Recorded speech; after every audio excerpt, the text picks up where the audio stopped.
Hello all. நான் hair fall அப்படின்னு இனிமேல் சொல்லவே மாட்டேன்.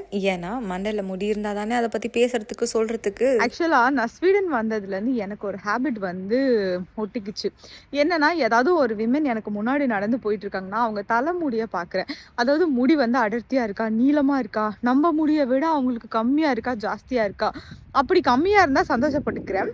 ஆனால் ஜாஸ்தியாக இருந்ததுன்னா அந்த மூவியில் வர மாதிரி முடியை கொஞ்சம் கட் பண்ணிடலாமா அப்படின்ற மாதிரி மைண்ட் செட்டு வெஞ்சன்ஸ் எல்லாம் வருது. அப்படியும் இல்லை, நம்மளை விட கம்மியாக தான் இருக்குன்னா சந்தோஷப்பட்டுக்கிறேன் அப்பாடி அப்படின்னு. இல்லை நம்மளை விட கொஞ்சம் ஜாஸ்தியாகவோ இல்லை அடர்த்தியாகவோ இருந்ததுன்னா எப்படி அவங்களுக்கு மட்டும் ஜாஸ்தியாக இருக்குது, எப்படி அவங்களுக்கு மட்டும் முடி கொட்டலை அப்படின்னு எனக்குள்ள 1000 கொஸ்டின்ஸ் வருது. அதே மாதிரி தானே இந்த கிளைமேட்டில் நானும் இருக்கேன். ஒருவேளை அவங்க ஷாம்பு ஒன்று ஹேர் கேர் பண்ணுவாங்களோ, போய் அவங்க கிட்ட கேட்டு வந்துடலாமா என்ன மாதிரி ஹேர் கேர் அப்படின்னு தோணுது. இந்த மாதிரி எனக்குள்ள 1000 விஷயம் ஓடிக்கிட்டு இருக்கு.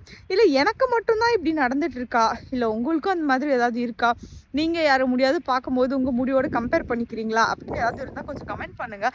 நானும் தெரிஞ்சுக்கிறேன். அண்ட் ஆல்சோ என் மனசை கொஞ்சம் நான் சாந்திப்படுத்திக்கிறேன். இல்லை எனக்கு மட்டும் இது நடக்கலை, நிறைய பேருக்கு நடக்குதுன்னு சொல்லி அல்பமாக சந்தோஷமும் பட்டுக்கிறேன் நான். ஏன்னா பிகாஸ் எனக்கு இது ஒரு பெரிய மன உடைச்சலே கொடுத்துட்டு இருக்குன்னா பார்த்துக்கோங்களேன்.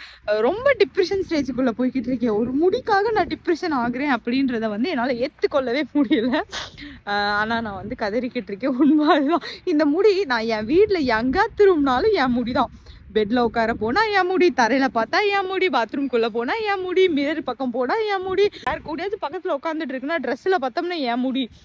முடியல, என்னால முடியல. அந்த முடி கொட்டுறதை தாங்கிக்க என்னால முடியல. என்னம்மா முடியெல்லாம் ஒரு விஷயமா, முடிக்கெல்லாம் ஃபீல் பண்ணுறியே அப்படின்னு சொல்லி கேட்டிங்கன்னா, முடி இல்லாதவங்களுக்கு தாங்க முடியோட வருத்தம் தெரியும், முடியோட வலி தெரியும். முடி இருக்கவங்க கிட்ட போய் முடியை பற்றி பேசிங்கன்னா முடி அப்படின்னு சொல்லிட்டு போயிடுவாங்க. முடி இல்லாதவங்க கிட்ட போய் முடியை பற்றி பேசிங்கன்னா முடி அப்படின்னு சொல்லுவாங்க. ஸோ நான் அதில் செகண்ட் ஸ்டேஜில் இருக்கேன், முடி அப்படின்னு.